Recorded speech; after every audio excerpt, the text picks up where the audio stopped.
sat down for EP2 and we knew we wanted a vehicle. And then it was kind of a question of what's the character of the vehicle, what's it supposed to be like, what do we want it to feel like. And so we kind of sat down and felt like, okay, this is further out, it's in the, it's away from City 17, it's not something you're getting for the Resistance. We thought, well, a car that kills zombies is great, and a car that's built to kill zombies is even better. So as you can see, the vehicle is really kind of pieced together. It's got a big cow catcher on the front, which is perfect for smashing into things, and there's also a little 8-track player in here.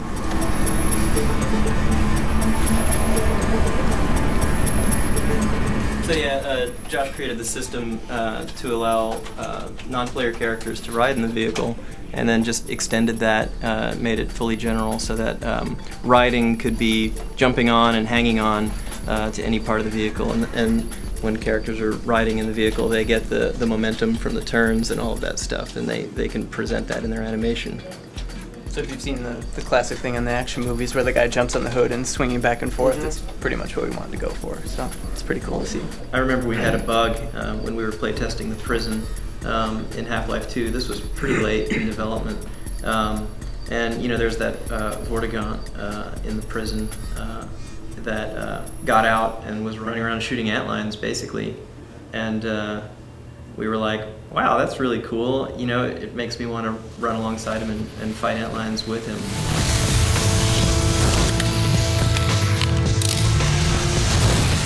So he has the one attack, which is the same attack he had in Half-Life 2, which is he's able to shoot lightning bolts as you saw him in the last game. So it kind of ties it back into with HO1. It's just a lot nicer to have him on your side this time, shooting other things rather than him shooting at you. If you remember in Half-Life 2, he was able to give you health in a certain area. He was able to charge your suit, and that was in the beginning of the game. So we're like, well, that's a great thing to have walking around with you because Alex doesn't heal you. You always have to find health packs. So the Vort's able to actually, at any time during combat, bail you out by hitting you with armor recharges and kind of bringing your health back up. That one shall trouble us no more. But it's kind of cool in a way because we can throw more enemies and put you in different situations that you wouldn't have been able to handle before, and now you can. And that just makes you so much happier to have your ally with you.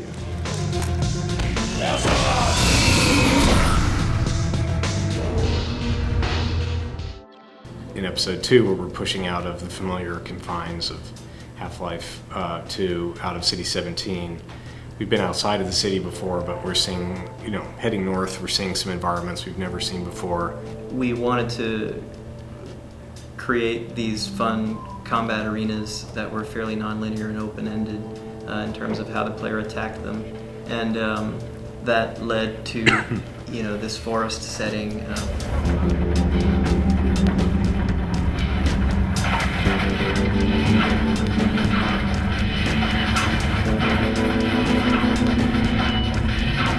New characters can be out there, new kinds of events that we might not have been able to pull off before are possible. This is a section of the White Forest, and you can see the Combine are kind of pulling out of City 17 after the Citadel blew up at the end of Episode 1.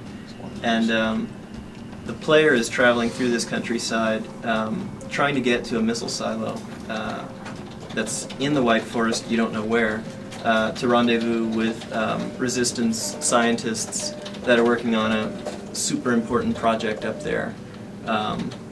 And you're kind of racing the Combine forces there. We model a few dozen trees, and then we replicate those all over the map in slightly different orientations and positions, and you get the overall effect of a really nice forest.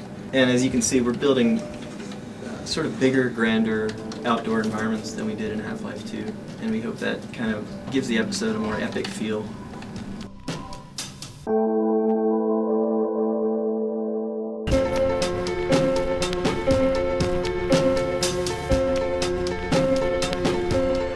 The big things that we wanted to do with the Hunter is make something that really had a much more kind of dramatic read in terms of performance, but also a much more versatile alien synthetic creature that could be a threat outdoors when you're driving the car, but also follow you inside and be versatile like the Combine soldiers were inside of HL2. I started just fooling around with some concept design, like some concept sketches here.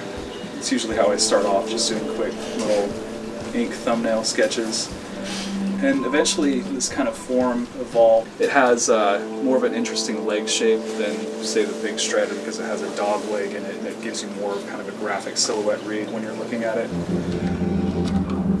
think one of the citizens got that one. This guy's quite a death dealer. Yeah. Oh, Nice. that's probably good.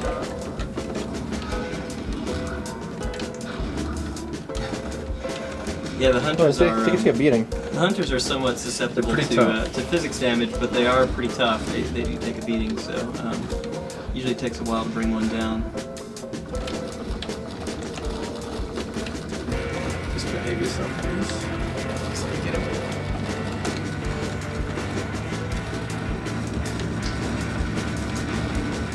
Yes. Jesus. Very good. And just to be clear, Pumpkin's not gonna be in the final game. Pumpkins are not going to be. Well, the pumpkin itself will be in the final game, but the Strider Buster will not look like a pumpkin.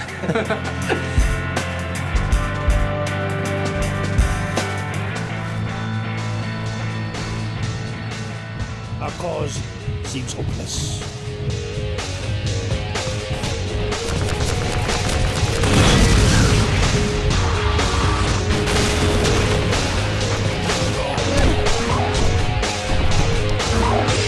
If the site is where we think it is, then it should be no more than... We should never have let her go.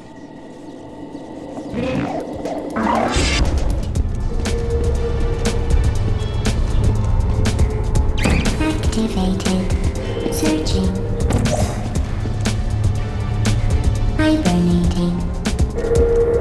Sentry mode. Active action.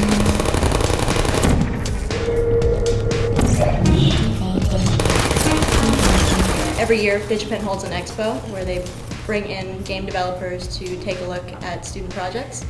And a couple people from Valve came by and saw an Narbacular drop and brought us in to show the game to Gabe Newell. And he apparently must have really liked it because he hired us on the spot. So. Yeah, a lot of what made the idea is actually not coming up with a lot of ideas, but stripping ideas away and simplifying it to the point where we have a very core concept. Mm-hmm. So, I mean, a lot of the ideas we had with Portals were very complex and had, weapons and entire cities full of, things that you had to chase down or whatever. And we're like, well, let's cut out, all that and just leave the portals and see what we have.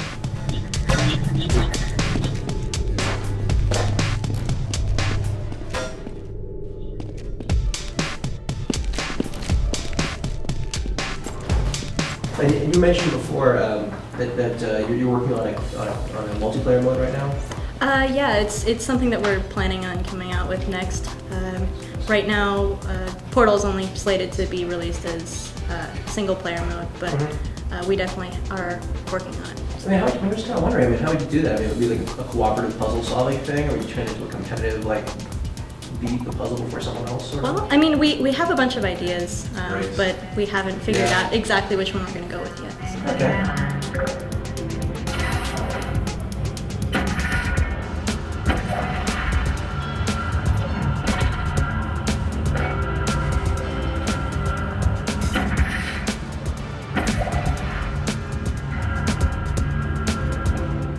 I want to see that incorporated into Half-Life. Into the main series would be pretty cool too. I mean, you think that might be going in that direction, or? Well, I mean, it depends on several factors. One of which is player feedback.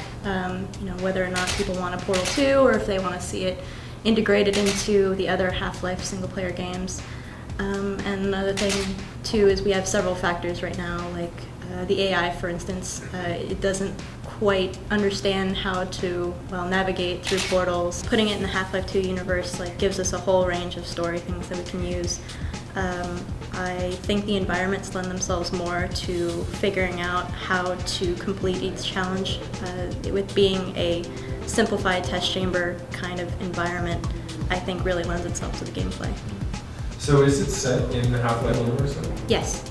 In ways that the chronology will actually overlap with existing? I can't really say just yet. The story? Yeah. It will actually sync up with other things, but we can't say right now how it's going to do that.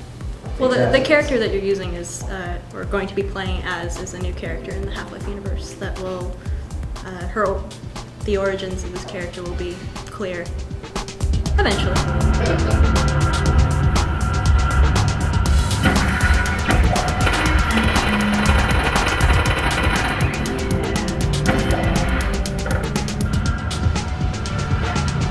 As part of a previously mentioned required test protocol, we can no longer lie to you. When the testing is over, you will be missed. Portal's one of those like sort of parallel evolution games that it's converged on where we're at in some ways. So even though those guys, for me personally, they came out of left field, as it moved closer and closer to our universe, it became sort of a fun challenge to see.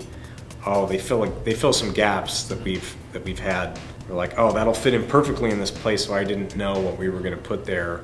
And often it's as if the thing you've been building has just been getting ready for this other thing to arrive.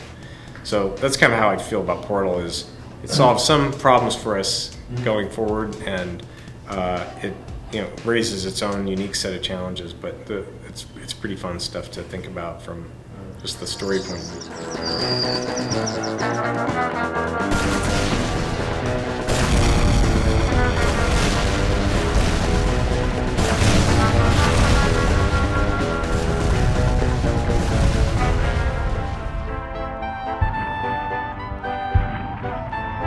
Multiplayer games are sort of, in some cases, inherently humorous. If you put 20 people in a room together and give them all guns and tell them to be really serious, it doesn't really work out. No matter how serious a multiplayer game wants to be, you've all seen those crazy moments that make you laugh a lot. And TF is a lot more about, and the art direction and so on, is a lot more about taking hold of that and running with it instead of trying to fight it. So a lot of those sort of crazy things like throwing down a pipe bomb and jumping off it to blow yourself into the air to get somewhere is absolutely a core of it. TF's about making sure that no matter what your skill set is, you're incredibly valuable to your team because you fulfill a role that no one else can fulfill. And the places where TF breaks down in the past were in places where roles were fulfillable by multiple classes, not in such a clean fashion. I think there's more of we've done some work to ensure that sort of exaggeration and uniqueness between the classes is a little more powerful, I think. As a general rule, instead of saying, well, we need to make sure that, everything that you could do the way you used to do it, has to stay alive, we're instead saying, well, if we built this game today, what would we do here? What's the right thing to do for this class? If we take advantage of physics, and what does the demo man in the physics world look like, and run with it? And what we usually find is we get a bunch of new, cool, much more exciting behaviors that fall out of that sort of greater technology. And that's part of the fun. So we're definitely running with that stuff.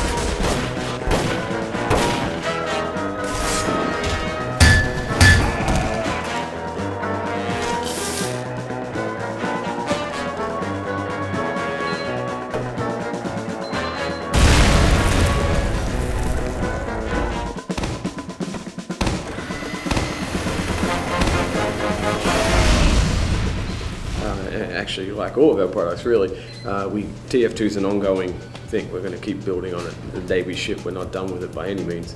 And so we definitely have some ideas for other classes that we want that came out of some of the earlier versions that have sort of some new play styles. As we say, we sort of define our classes in terms of play style. I want to play like this. Which class do I choose? And we found through playtesting other styles of gameplay that players still don't really have the opportunity to have in any multiplayer game out there. So we'd like to keep pushing further on that, and that'll probably include adding new classes for that. We're not going to ship it until we think it's worthy, until we're sure it's what our customers expect from it. And if it's taken us a while to do that, then so be it. That's just the way it should be. We'd far prefer to do that than to ship something we think is substandard or isn't what our customers expect of us.